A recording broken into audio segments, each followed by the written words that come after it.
In today's Farm Report, with the expanded drought in the west and excessive rain in the south and southeast, the USDA has expanded the insurance option for more producers. Cindy Zimmerman with AgriPulse has more. USDA's Risk Management Agency has expanded crop insurance options to provide relief to farmers affected by severe weather, including both too much moisture and not enough. Mike Alston with RMA explains the new offerings within the Supplemental Coverage Option, SCO, and the Average Production History Yield Exclusion. For SCO in crop year 2015, we offered it for barley, corn, soybeans, cottonseed, rice, sorghum, and wheat. We expanded that for 2016 crop year to include alfalfa seed, canola, cultivated wild rice, dry peas, forage production, grass seed, mint, oats, onions, potatoes, and rye. Also, we have the APH exclusion because of the recent natural disasters, persistent drought, excessive moisture. Producers now have the option to exclude some of those low yields because of exceptional bad years. Those crop years are eligible when the average per planted acreage yield for that county was less than 50% below the simple average of the previous 10 years. Those counties will be eligible for the APH exclusion. It will allow eligible producers to receive a higher approved yield on their insurance policies through the federal crop insurance program.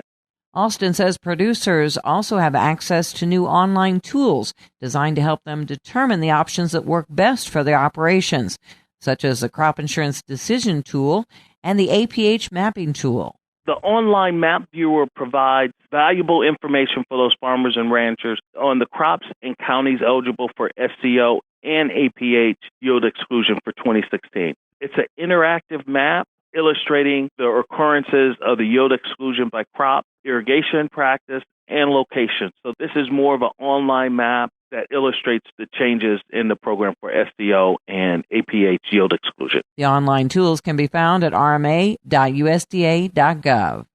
Reporting for AgriPulse, I am Cindy Zimmerman. In light of a recent report on the U.S. bio-based products industry and its economic impacts, USDA is responding to further advance the potential of this industry. Agriculture Secretary Tom Vilsack told reporters USDA is expanding its bio-preferred program. This is the program that's encouraging the federal government to purchase products that are bio-based. We're expanding the list of products that will be considered bio-preferred to include forest products that currently apply innovative approaches to growing, harvesting, sourcing, procuring, purchasing, manufacturing, or applying to bio-based products. USDA is also updating a loan guarantee program per direction of the 2014 Farm Bill. That's the program that historically has been used for bio-based fuel and energy production. We'll now be able to provide guaranteed loans to projects that could include renewable chemicals that ultimately end up in a bio-based product, a fuel or an energy product. I'm Rod Bain reporting for the U.S. Department of Agriculture in Washington, D.C. Last Wednesday, the World Trade Organization held hearings to hear a formal request from Canada and Mexico on retaliatory tariffs due to the U.S.'s COOL, or Country of Origin Labeling Rule. Cindy Zimmerman with AgriPulse has more. During a global business panel at the National Press Club on Tuesday, Ken Smith Ramos with the Embassy of Mexico said that between the two countries, they're seeking retaliatory damages amounting to over $3 billion a year.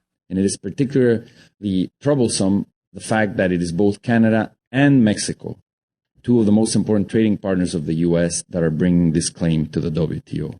Now, if the U.S. were to appeal the retaliatory amount presented by Mexico and Canada, the WTO arbitration could issue the final decision as early as August, and retaliation could begin then. So the issue is imminent. We commend the House for understanding the importance of restoring the balance of a fully integrated market for cattle and beef between Mexico and the U.S. We are hopeful now that the U.S. Senate will take the necessary steps to fully eliminate the discriminatory effect of COOL and avoid an imminent retaliation for its most important trading partners. John Maswell with the Canadian Cattlemen's Association says COOL has cost his producers millions. We're ready for this issue to be fixed, to put it mildly. But I think an important thing to keep in mind is we're not desperate. We want the right fix. We're not looking for just any compromise, any kind of middle path. If you think about it now, we're 7 years into this issue. We've spent as an organization over $3.25 million of our producers' checkoff money on legal fees and advocacy to fight this thing. It's cost our producers, just from the cattle side, cattle and hogs, over 3 billion Canadian per year for the last couple of years, since the May 13 when USDA made this worse instead of fixing it. So we haven't come through all of this just to settle for half a loaf.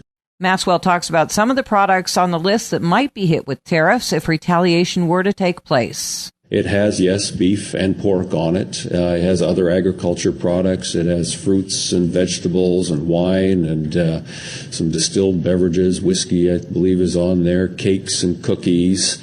But it also has things from outside of agriculture. There's furniture. I believe there's some steel tubing, mattresses.